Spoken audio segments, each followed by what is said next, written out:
HLE have kind of struggled since then, and we're kind of wondering, we're still scoping out teams' levels, and I think that's just what we're kind of figuring out, right? Nongshim did have a great series against HLE, but we're still trying to judge where are HLE in terms of the LCK Cup rankings, and how meaningful is that win over HLE.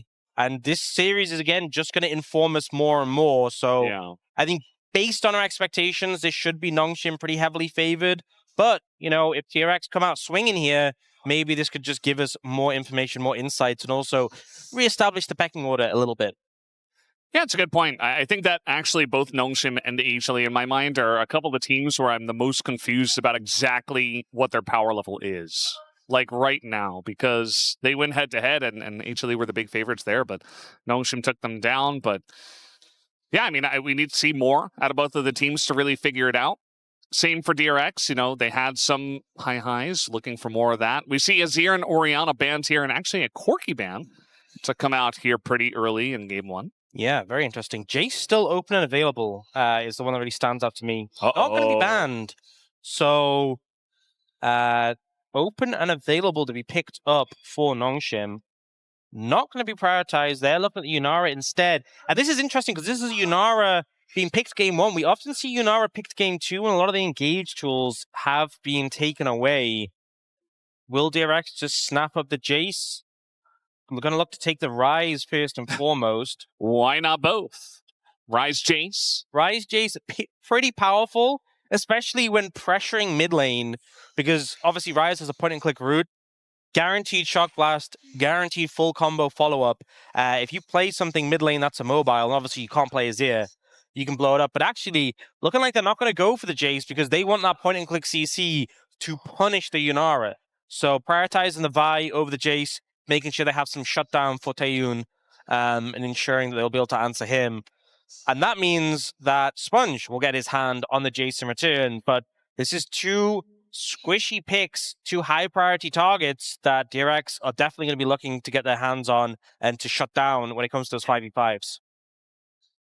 Yeah, just pretty much S-tier picks so far. Kind of just interesting to see the direction we go for both sides. We got a big smile on Scout's face here, as he might just be on Taliyah duty. Not the most interesting pick, but common answer into the Ryze. Yeah, definitely makes Vi's job a little bit more difficult having that Taliyah there. It means you really have to commit the ult to gap close in a lot of situations. Can't just Q when there's the Unraveled Ears down. Did see, obviously, Faker have a great time on the Ryze into the Taliyah matchup last game. Now for DRX, do you want to prioritize an AD carry here? And they will lock in the Kai'Sa, which we haven't seen too much of so far, only a couple of games. But if you are committing to that dive, you're like, we want to lock in on these squishy targets and go all in into taking them out. Kai'Sa's definitely a pick that can follow up. I would be eliminating safety tools for Nongshim. So maybe if you're looking at things like Lulu, Braum, sort of defensive supports, that Nongshim can sort of consolidate to peel, I think that would be what I'd be looking to deny. They actually banned the Nautilus, interestingly enough, which is the pick that I would expect DRX to prioritize. Yeah. Interesting. Definitely pretty interesting. I mean, there's basically no engage on the side of Nongshim RedForce, and it offers, you know, an anti-dive tool and a way to get a body in front. Maybe that's the theory, is that like you need setup for Jace for Taliyah, so we know you're going to need engage. Yeah. So that's why they're banning the Nautilus. But also, DRX are going to be diving into you. So, I don't know. I feel like they probably would have just been happy going a defensive support. Poppy makes more sense as a sort of theme of supports I would expect to be banned by DRX. Well, the Rakan gets taken away. There's no Nautilus. Yeah, Rakan syncs well with DRX's comp, but still, I'm just not a fan of Rakan into Taliyah. I feel like it's miserable. Also, Nico hasn't had a look in at all, by the way. That's kind of been the way it has been with Nico. Like some series, you see it highly prioritized, picked very early on, and some series Kai'Sa Nico here for DRX. Don't see it at all. Yeah, Kai'Sa Nico seems pretty free. Yeah, that seems very good. I'm just like, hell yeah. Give me that Nico. Let's go. No, he doesn't look too excited, actually. But he will be playing the Nico. That seems pretty good. You know, it just seems crazy how often we see Nico ban phase 3, and you're able to get it with the second rotation bans coming through, with what your comp wants to do, and the fact that Kai'Sa Nico is one of like the lanes that we saw Nico paired with originally. It's into Alistar as well, so you can have a great time in lane. They then just slam the Renekton, and it gives Rich counter pick. Even though I think we've seen Kennen tend to be like the more punishing lane, I feel like Gnar is the more safer pick because you will just tend to have a favorable lane matchup, but it feels more stable. You're that more solid frontliner. And they already have a lot of AP damage in this composition. Even if Kai'Sa ends up going like a crit build, you still have the AP damage from the passive and your W. And, you know, even though Nico's not like a damage touch, she still does a decent amount of AP. So I think going the Gnar makes a lot of sense of the situation. But yeah, I think DRX, despite the fact that we have this Jace Yannara, which are these great picks, I think DRX pretty happy with what they have. They have tools to close the distance, and they can kind of just explode these squishy champions on the other side.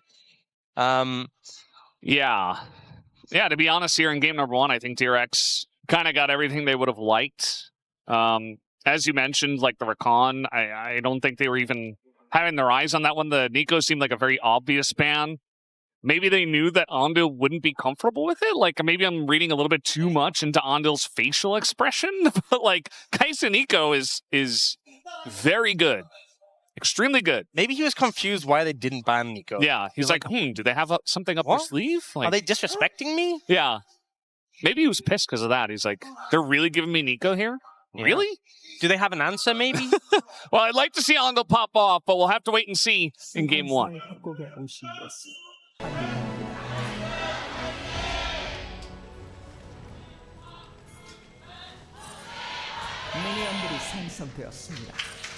Alrighty, game number 1 here, match 16. Mikal, dodge it, dodge it, dodge it. Okay, Sponge didn't throw it. Don't want to give him free gold. I am a big hater of the Jace Shock Blast ganks with the first strike. Everybody should. Very angry. Everybody should be, I think. Yeah. If you're going to gank, right, I think this is like, it's an unspoken code, right? If you're ganking as a jungler, you're trying to kill me as a laner, right? And if you fail, you know, you fail to kill me, fair enough, right? But you're at least trying to kill. I hate when junglers gank and they're not trying to kill you. They're never going to kill you. They're just harassing you. You know, you walk in my lane, shock blast me for first strike proc, and just ruin my laning phase. That is just rude, right? It is not, you know, it just bothers me. It is, so. I think specifically when it's so non-committal, insane amount of range, extremely accurate as well because it has a really nice AoE. And so you can just be farming the jungle, like you finish your Raptors and you're like, hey, I'm just going to show up mid and pick up some gold. And now all of a sudden my mid lane has a ton of value. Like he's very far ahead now because I showed up for like 2 seconds. Yeah, it's like you out-trade 3 times in a row mid lane, and you're like calculating like, oh, I'm challenging for this, yes, I'm doing this, I'm doing that. You're like, oh, I'm up 150 health because I haven't used my health potion yet, and I out-traded here, and then he just shock blast you, and you're like, oh, never mind. Everything immediately changes. Yeah, it's so annoying. It's not very interactive, you know? We like our ganks to mean something, to have a little bit of risk. Yep. Right? We do see bot lane getting heavily zoned out. And this is a super early recall from Jiwoo for a Cole. Already had enough gold for it, so yeah, just snaps that early buy up, investing in it. Obviously, having the Alistar into Nico, you're never really having lane prio, especially not early on. This is kind of, you know, we talked about this a little bit the last series, but having the Nico, the ideal lanes are when you're into a melee support. And, you know, we talked about how, like, things like the Lulu would feel really nice into the comp DRX has. And would be able to trade better into the Nico, but they felt like they needed the engage to set up, which makes sense for the Jace, for the Talia. But especially into Nico. Nico loves playing into melee engages because you can just harass for free. And she's only really held accountable by range champions, stuff like Karma, stuff like Lulu, who can actually trade back in return. Which is why she's really dominated back last year when we were only seeing engaged champions in the support role. And she could engage, but also harass. that really obnoxious combo. Didn't feel very fair for the Alistars of the world. Yeah. Although the Alistar was picked into this. Yeah. Obviously for more than just the lane. And it's going to be a good amount fun. of picking the Alistar for out of lane. Guys, you know, I'm a glass half full. They lowered the gold value on cannon minions. Nice. Right? It's not as big of a deal if Calculated. cannon minion. No, it's still bad. Just less bad. He knew it was less, so he was like, it's fine. Yeah, a little bit less bad. Still not good. How do you feel about Taliyah in this meta? Because I feel like every time we see her, she just doesn't do nearly as much damage as every other top-tier pick. And she obviously provides a lot of setup and utility, but it just feels like a lot of our games are being decided by, like, Taliyah and an AD carry with, like, a tank jungler. Obviously, in this case, that's not the case because we have Jays. Not seeing a ton of opportunities to roam, you know. They've done so many changes to, like, minion waves, right? That have kind of, like, limited the ability to roam. And I know that didn't really dissuade them last year when they did those. But especially now with like how incentivized you are to stay in a lane for the extra... No! Sponge! Especially with how much you're incentivized to stay in lane just to keep your passive generation of the quest. I feel like you're not getting as much value of the Weaver's Wall in other situations. But I still think she's good if you have the right team comp with a setup, right? There's a lot of champions that really can get punished by that. We've seen like Pantheon still be very good. Pantheon Taliyah is great. And look at this. And into a comp like this with a lot of shorter range picks, I think she has good value. Oh, they are trying to set up here. Yeah, the timing on this gank. Just as we're discussing this, the flash comes in, Renekton and Taliyah is there, and so is the shock blast from miles away. Rich is just dead. Okay. Already had flash. There's first blood given over to Scout. Yeah, nice pickup there. Didn't even need to use the Weaver's Wall. Now, Hands overstepping a little bit, but they're able to fight them off. And this is Dragon picked up for DRX in return for that play on the top side. Also, got to note that Rich had just TP'd up there, so suffering a good amount from that. That being said, home guards are very strong, so it's not the end of the world. That has fallen a little bit behind in that top matchup. He was zoned off from all this farm. I mean, it's just a weird time because he's just come out of Mega, nowhere near hitting it again. And he was kind of like, do I walk up? Do I not walk up? The answer is you don't walk up. I mean, we just saw a Gnar Renekton matchup where the Gnar did get bullied a little bit early on, but then eventually took over the lane, was very annoying. And our Renekton player in that game, who was perfect, wasn't having a good time. Because he either had to lane into Gnar, who had an item and a half, or Faker's fed Rise. With plated steel caps is what perfect built. So it was not a fun time. But it just means that, Rich, you know, you got to kind of be aware of the timings and be ready to back off and sacrifice some farm if necessary. Andal's like, I'm too fast. This is too obvious. Oh, the home guard's messing him up. He's like, come on. Like, I'm just trying to be a fake minion here. All right, let's see if we see any pings. Well, a little bit aggressive was Andal on that one, so not a lot of time for Scout to react, and a nice little trade comes in. You know what the thing is about Nico? So they've actually changed it. So there's different numbers of minions. Do you know how they sped up the minion waves later in the game? They also changed the number of minions. On cannon waves. Well, there's, I'm pretty sure it's like less casters. So there's a melee missing from cannon waves after 14 minutes. Yeah. And then all waves are missing a caster minion after 30 minutes. Oh, we're seeing a fight here. It's before 30 minutes, but still going for a very aggressive invade here as Lehens is here. He is level 6. But we do have Andal in a really rough spot. He is going to flash and get that Nimbus Cloak and trying to walk it off, and that he will. They're out, which is, it's actually great that they got out of that. Because that means I can continue my Nico point. Yeah, continue. Please. So yeah, after 14 minutes, cannon minions missing a melee, and after 30 minutes, every wave's missing a caster, which means, because people are used to like the same number of minions in a wave, We're going so aggro here again with the Dominus. I think Rich is just fine. Yeah, he's fine. So I can continue my point. That's what you're trying to say. No, you can't. No. You has to ult away, but Taeyoon's just running him down. The barrier is there. And the flash comes out finally, but it's too late because the damage has been done. And Taeyoon just straight up solo kills him. Snipes him at the end with that, finds a great angle, and Taeyoon just hunting him down. And this is a big win, getting your Yunara fed early. I mean, all the point I wanted to say is that, you know, people are used to the amount of minions in the wave, and it's gonna catch you off guard now. Yeah. Different. Not if you're really far behind at 30 minutes. What do you mean?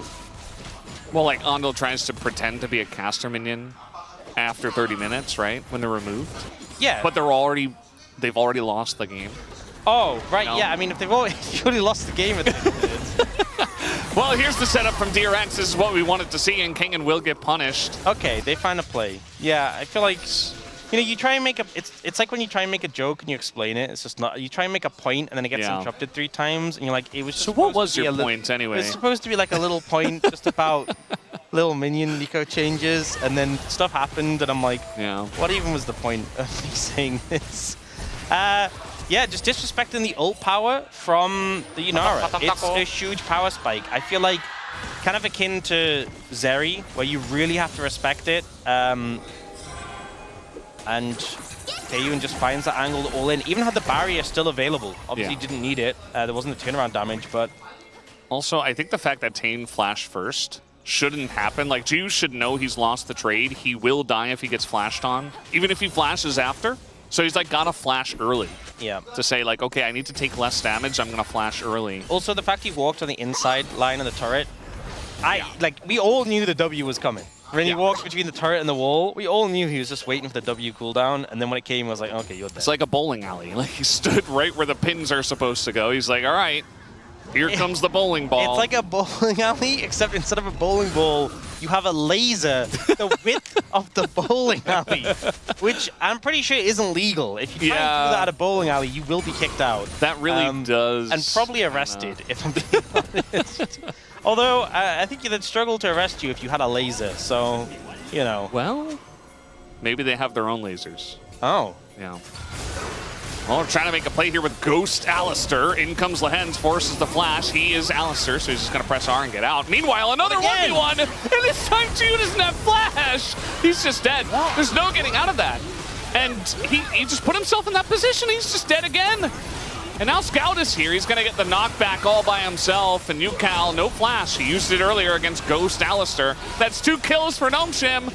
And Andal barely gets away. Nongshim are running this map. This should, you know, it... Okay, Scout. He's here to send the message. HP? Oh, so close to finding Andal there. But yeah, that really shouldn't have happened. Jiwoo going down the first time. The second time, a little unforgivable at this point. And Taeyoon going to be extremely strong already in this game. And now Willa is trying to threaten. Not with Lens there. Yeah. No smite, no problem for Sponge. And it's 3,000 gold plus at 11.5 minutes. Although, today gold leads are fake, so don't even have to consider that. So here, Lehens trades his engage for Yukal's flash. And then Taeyoon just walks at him again. Well, he was hiding on bush. So. The wall does, funnily enough, knock Taeyoon's laser from hitting Andal. Then I also like that Taeyoon doesn't dash forward here, doesn't want to get engaged on by the buy. But Yukal doesn't have flash, obviously just being it a second ago, so he goes down. This was unfortunate. Scout trying to catch Andal, doesn't quite have the damage. The clone blocks a little bit, but you now have this 2-0-1 Yunara with a 1,700 gold lead. And I'm a little concerned because, you know, I talked about the fact that you have these squishy carries that you want to try and kill. Well, now they're fed, so... Yeah. And also, it's a multi-threat composition for Nongshim, so you're going to have to commit a lot of resources to take out these threats, and then you still have other threats to deal with, and your Kai'Sa is falling behind very quickly. I thought you were going to say falling apart. I think both are true at this point.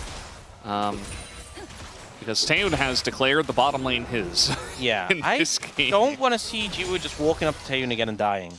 So in that last one, I think he didn't have vision in the brush, but he walked into the river to put down a ward and found Taeyun. And he was like, oh, I'm dead. So there's this neat feature with Kai'Sa. You can actually ult to join fights, so you don't need to walk into the river and face check. Yeah, it's pretty neat. So you could do that instead. Well, they're trying to steal the red buff. Not going to be successful yet, but Andal going to get a 3-man knockup. The follow-up is there as well. The Fine goes in. The damage not quite layered, and Taeyun survives basically forever. And finally, Jiu going to press that R button and does get the shutdown just to immediately die. As now the wall is coming down, Sponge and Scout do one more. Then double engage comes in from the hands, gets both of them, knocks him down with the stun. And Nongshim are just rolling them here. The top laners still top laning, but a huge team fight win to Nongshim. And that one just feels so rough because it was actually a really good engage, but I think there's two issues with it. One, you're far behind. And two, why didn't you TP your top laner in if you're the one setting up this play? Yeah. You know, you're not actually has Mega as well. If you're coming this play, couldn't you set it up so he joins? But ultimately, even with the big engage, Jiu has to ult in just to trade 1-for-1 with the super low health Yunara. And you've already lost your Vi, so it's just cleanup on the other side. Yeah, this is the issue. You kill Yunara, you're like, cool, we engaged, we found the AD carry who was super fed. Okay, but everyone died. It's not worth. And now Nongshim have a massive gold lead. And Rich is kind of just top lane. Yeah. Having a time. Top laners are top laning, and they're not part of this game, really, outside of that one kill they got onto Rich. And I guess Kingen died the one time. But yeah, they used so much to get Taeyun. And then Scout's there, relatively in a good spot himself, has his wall still in full health, full mana, basically, and just chases them down with an Alistair in tow. Didn't feel very fair with Nongshim this far ahead. So now 4,500 gold. And Nongshim, oh no, not again, okay. I think the thing is, we haven't seen too many fast clearing junglers in the LCK. It's been a lot of like the same meta we've had for a while. But I feel like with the jungle quest changes that we've had, if you get a lead and you start farming quickly, you can just power farm and get so far ahead. You know, you get the extra golden experience after your quest is completed. You see this lead that Sponge has, and he's so far ahead in gold. He now has the biggest lead in the game. And this Jace is just going to really snowball super hard. I think Jace is like the only farming jungler that we're really seeing. Obviously, he's been banned a ton, so we're not really actually seeing him played that much. But, you know, there is some play of stuff like Ambessa, who does farm pretty fast, but it's mostly just the Jace. And in solo queue, it's a lot more of these fast-clearing junglers that are seeing play. So, pretty much every game. A bit of a divergence between what we're seeing in the LCK and what we're seeing in solo queue. But Jace definitely one of the picks that has bled through. And Wicked to great effect right now. 2-level lead over Willow. Well, I guess it's like 1 and a bit because Willow's nearly level 11. But this Jace is starting to do a ton of damage. And with him having so much poke and DRX's comp being shorter range, you kind of have to engage. That is your answer. You get poked out, and the only way to stop it is to engage. But with you being behind, you have to find a good engage. Like we saw, Andal got a great engage earlier, and it wasn't enough. So you basically have to find a phenomenal engage, or you just lose the fight. And like they're starting the dragon now, but Rich's Mega just timed out. So Mega just timed out. The Rift Herald is dropped in mid. That's a huge shock blast. And there's a wall coming. So Yukal chunked out. It comes down to just an easy smite for Sponge, as Willer was not there. Now he's going to be going in. We got the flank coming in from Andil. They do take out Sponge, but what about the rest of them? Taeyun just dying on the left side by himself. Kind of out of reach of the rest of this team, and now Scout and Kingen trying to put 2 and 2 together and do enough damage in a 3v5, which is honestly kind of close. Willer here on the right side. It looks like he might be isolated, and maybe a little bit of food here for the side of Nongshim to pick up, but no, just the dragon for them. Yeah, honestly, all things considered, they didn't get the dragon, but the fight itself was pretty good. It was a good engage from Willer, getting back over the wall, getting onto Sponge, and this is kind of finally seeing what DRX composition wants to do.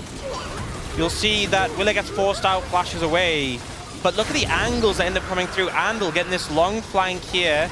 They get on a Sponge, and Taeyun actually manages to dash out from the Pop Blossom, but Sponge just dies outright.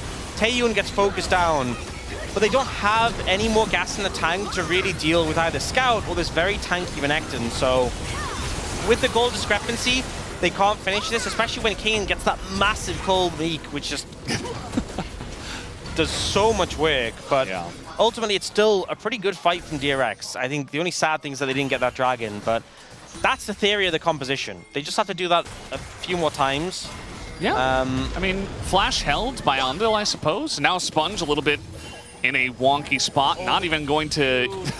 He's just sprinting through the jungle. They can't catch him. If the boomerang hit, maybe. Yeah. Also got to remember that the jungle quest now does give extra movement speed, so... Ow. Yeah. And it helps you do stuff like that, too. I mean, I think that's just him. Yeah, no, I'm saying, like, he can farm faster now, so he can get his items faster, so it helps him do stuff like that. A couple of turrets are going to go down here for Nongshim. They just take DRX's turrets just like that. And now we got a deep TP coming in here from this is a Mega Gnar. He's pretty far away from the rest of his team, but he's got a Kai'Sa. They're trying to burst down Sponge, and they will be able to do it. And again, Taeyun is left by himself, and he has to flash the boomerang. Meanwhile, Scout's just in the top lane pushing. See, they get the flash from Taeyun, which I think honestly is one of the bigger takeaways from this play. Because even though the kill on Sponge is nice, it doesn't really translate to that much. It's just gold. And again, gold's never bad, but they can't really get much in terms of objectives. But the flash from Taeyun, I think, is really the tangible thing that you're going to look to in that next dragon fight. So I like the TP. I like the setup from DRX, and I like that they got a summoner from it, because I think if they'd only gotten the kill on a Sponge and nothing else, this might have felt a little bit unrewarding. Yeah. Especially because I don't think they got much of a shutdown from Sponge, if any. But yeah, that flash. That flash is one I'm going to be looking to in the next fight, especially since Andal has his flash. I think Willis is going to be back up as well. So... we got a little play here on a Scout, who is all by his lonesome on the bottom side, doesn't have his flash, and even that little shield's not going to help against the two of them. That was a big shutdown, though. That was a lot of gold. So that feels good in and of itself, you know. That was a lot of gold going over to Willa, which hopefully he can buy something nice before that next fight. And it's nice that DRX are getting these picks, clawing back the difference in gold. That time they didn't get any summoner for this next fight, but it's just finding these angles and doing what that composition does, right? Getting these picks. It is a fragile composition from Nongshim. You know, they are vulnerable when isolated. And I think it's a composition that does require more sort of control in comparison. Finesse. And, you know, more finesse, yeah. You know, Nongshim did have a pretty solid lead. It is literally impossible for them to have the biggest throw of the day. That's just never going to be possible no matter what. Yeah. But it is possible for them to have a pretty big throw from how this game has started. So we'll see what DRX are able to do. But nothing compared to what we've seen. Nothing compared. So, yeah. Yeah. People won't remember if Nongshim throw this game. They will remember what happened earlier. She was gone dusk and dawn. And Coach Voice is utilized by DRX. Joker's like, oh, that's an interesting tech. Yes, this is the Sheen item that gives you double pass, well, double on-hit procs. We're just doing the Baron, by the way. So this does mean you can stack your passive very fast. Yeah. But does mean you're lacking the Nash. They have a lot of damage on this Nasher, though. As now the engage comes in, Sponge is late for the smite, and the engage from Ondil gets Sponge again! And Taeyun, once again, they don't quite have the damage, though. They might be able to finally take him down, even through the exhaust. Jiu will take him out. Scout now. We're going to take down Jiu, and it looks like Kingen on the flank will be able to take down Jiu. But still, a Baron did go over to DRX. They're going to force that flash away from Yukao. And the biggest thing here, I think, even besides the Baron, though, is that Nongshim might just get this free Infernal. As we have TPs coming in, they want to contest it. Yeah, I think that's the major thing. More members on the map right now. It's slight advantage to DRX because obviously they have the Baron and 2 members still. They have a bit more gold, you can see from the Red Bull Baron power play. But I think losing the Dragon is too big of a cost. They weren't able to close out the fight in the aftermath. And now Nongshim are on Infernal Soul point. And with Infernal Soul, with a Jace. Even if he keeps dying, it's fine. 나르가 미드라인 받고 이거 화이팅. Well, he was saying some stuff, and they were talking about Baron, and then he was like fighting. Gnar can get the mid lane and try for Baron. I think it's possible. Yeah. Is what we've been informed they were saying. So, coach is suggesting the Baron was a play. They did explode Sponge, and then this Realm Warp to move them was nice, but Jiwoo ends up getting flipped here. Lehen's knock up into the scout flip, and he was just so low. He nearly takes out Kingen here, so close. If he'd actually killed Kingen, I think this play really is salvageable, because Kingen can't TP back in, and we end up in a kind of different scenario here. Because him being able to TP back in is really what secured the Dragon. Now, yeah, DRX got a sizable amount of gold on the back of the Baron, but can they translate it into more in terms of structures? Because that looming threat of the Soul is very relevant. And gold is nice, but Souls do feel very threatening, especially an Infernal Soul in a game like this. So you see DRX trying to get control of the river right now. Summoner check. Do you see Scout's flashes down? Oh, these guys do not have their flashes as they're getting engaged on by Lehens and his Alistair. And very tanky is Yukal on the rise. They're going to fight Sponge again. This Jace cannot survive for any amount of time. As now the damage isn't going in onto Jiwoo. He has that angle on the back line and just absolutely decimates them. We do have now the Realm Warp to come on in. Andil says hello, lands the root and dies, but he did his job as Lehens sticks around as well. And it's an ace for DRX. I wasn't sure who was going to take that Realm Warp. And you know what? Andil was the complete right choice, because everyone was so low and they just sent Andil in like, you're going to die, you're going to make it work. And he did. So this was an aggressive play from Nongshim. And DRX make it work in return. Yukal gets focused down, but he's quite bulky. This ult from Willa and Yukal getting the damage up in return is massive. The fact that Yukal survives here, Jiwoo flies in, and the ult, the CC from Andil got a lot of value. Jiwoo's able to free hit, and then Nongshim are limping away, and yeah, they send the Nico in just to die and land a root, and it totally works. So well played here from DRX to navigate this one. And they're really pulling this composition off. It's a hard comp for Nongshim to make work. For DRX, it's C champion, kill champion. And I think Nongshim are just struggling to execute on the finesse of their comp. You know, the Jace needs to land poke, and they're just trying to make engages happen. They're trying to hard engage, and like Sponge, I understand his plight because he's playing Jace, who normally is pretty short range outside of the Shock Blast, obviously. But he gets a big Shock Blast off, and then he's like, okay, I want to do a little bit more damage. I want to get in there. I can't just sit in the back line and only accelerated Shock Blast. So he tries to auto once and instantly dies. Yeah. And it just feels like he's always in range of the Vi ult, and outside of the one Shock Blast, he's not doing a whole lot except dying.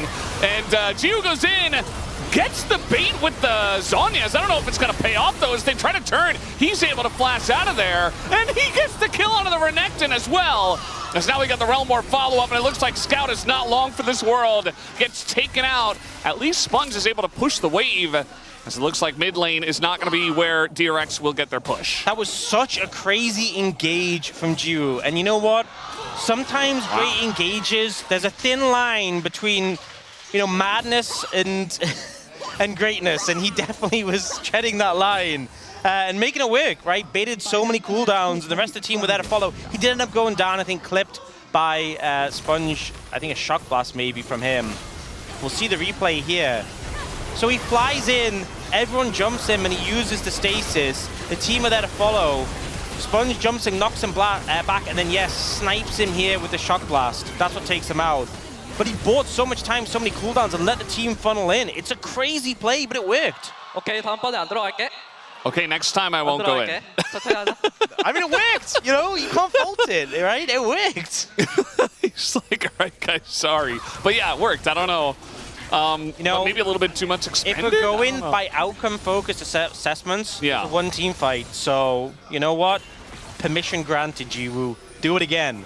Yes. Onx has given you permission. This time you have Flash as well, so extra permission to do Zhonya's not up yet, though. Hit a W. No, Zhonya's not up. Yeah, you're correct. Wait for Zhonya's and then do soon. it.